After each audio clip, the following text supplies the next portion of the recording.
We're back. Welcome back to the channel, everyone. Today we're just doing a quick one. We're installing an Innofader PNP into a Native Instruments Kontrol Z2. It's been a while since I've wanted to do this, but as it is nearing competition time, I need all my equipment to be in check. Now, the Native Instruments Z2, the crossfader is okay, but as time passes, the fader does wear down quite a bit. Now, it does come with an Innofader Mini, which is a pretty decent fader. It's just that the build construction is not 100%. I've tried opening it up and cleaning out the copper contacts. It worked fine for a week. Now, going into a competition battle, I cannot have this. Issues is the last thing you want. I just want to give a quick shout out to the homie DJ Shameless, who went on holiday to Australia and he hooked up this Innofader PNP. Otherwise I would have had to ship the fader from the UK and that would have taken up to 2 months at twice the price. So big up. Okay, enough talking for now, so let's get that fader into the mixer. Let's go.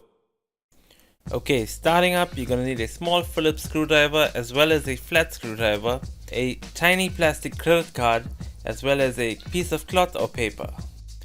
The Innofader comes packed with a lot of small accessories in a nifty, neat little box, so let's take a look inside. First up is an installation diagram showing you the different types of plug wires that is compatible with the mixer. Next is a pack of stickers, some vinyl stickers to place on your vinyls. There are 3 installation wires provided, which is a small 3-pin, a small 4-pin, as well as a large 4-pin. We are going to use the small 4-pin. A nifty tool is also provided to help carry out the installation. We are not going to use this in this instance, but it is quite handy to keep on your keychain. Deoxit is also provided for a later stage should your Innofader get dirty. 2 Innofader caps are also provided, as well as a large amount of washers and screws. This is to mount the fader plate as well as for height adjustment. We are not going to use the brackets, bolts and washers in this installation. Taking a look at the fader, I like the all metal construction. It feels rock solid and sturdy. You can clearly see the calibration button on the right as well as the cut-in and curve dials in blue. Up next is a test on how my fader performed previously.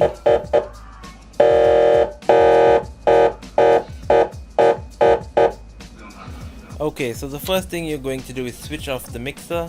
After that, you will note there are 3 sections to remove in this mixer. However, we are just going to remove the knobs and faders from the center portion. Use your rag to do this as it will easily slip out of your hands. Next, use your plastic credit card to wedge the faceplate off. After you have taken off the faceplate, you will then use your Phillips screwdriver to remove the 4 outer screws. You can then use your flat screwdriver to try and wedge out the crossfader gently. Get your rag ready and then flip your crossfader onto it. You can remove this cable attached to the crossfader by pressing on the outer clips. Pull very gently. We need to use this plate from the older crossfader and fit it to the new Innofader. There are 2 screws to remove, so remove it and attach it to the new Innofader.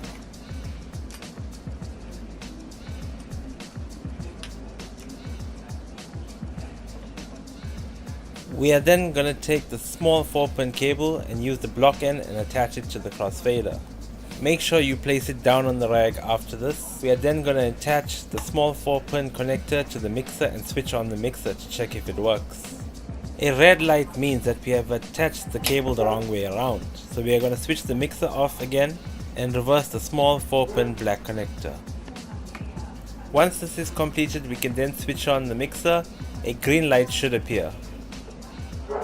Now we need to remove the mixer from test mode into operational mode.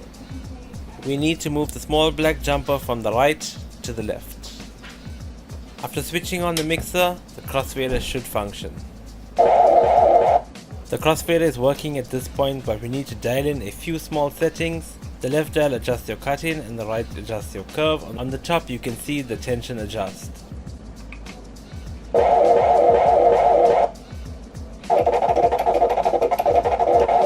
It will take a while to get your settings right, so be patient.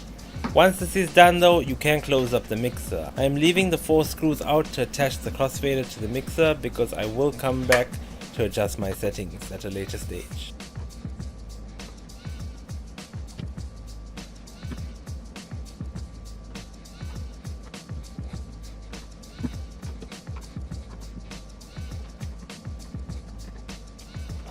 So fitting the Innofader PNP into the Z2 was pretty easy. Tweaking the settings just to find the perfect balance between your tension, cut and lag is a bit of a challenge.